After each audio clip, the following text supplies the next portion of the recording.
Greetings to all of you.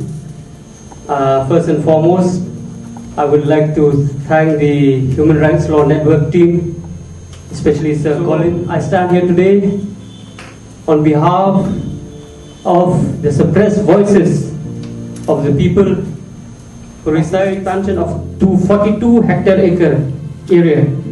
And so a responsible statement coming from the Chief Minister that he said that the state government has nothing to do with it.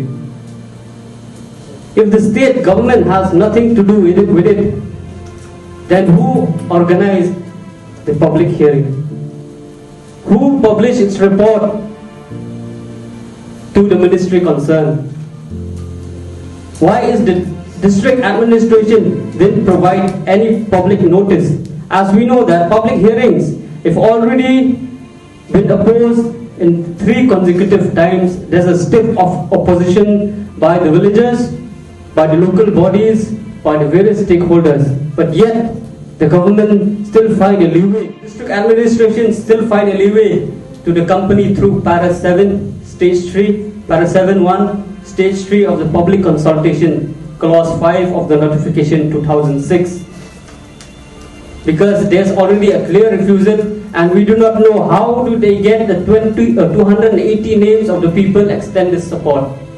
How? The district commissioner did not even put it on public notification. So this is the sad state of affair that we have to fight against the nexus.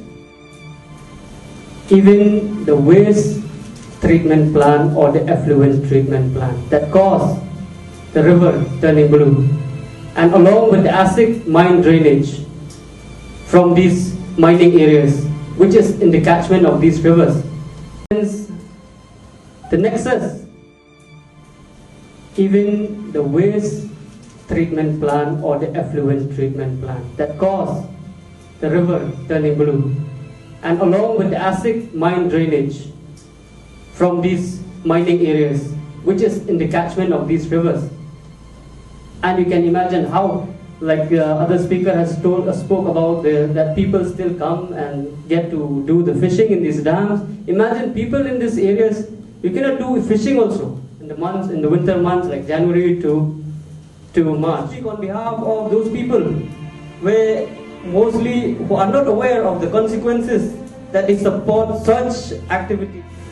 On the mining site that is informed to the general public, is mentioned is only 0.25 kilometer from Narpuh Wildlife Sanctuary eco-sensitive zone, and only 1.46 kilometer from Narpuh Wildlife Sanctuary, and this will have a direct threat to the ecosystem, especially to all the vegetation, the animals that is present in that area, and especially the local economy that is highly dependent, especially the people, the village people, highly dependent upon that river.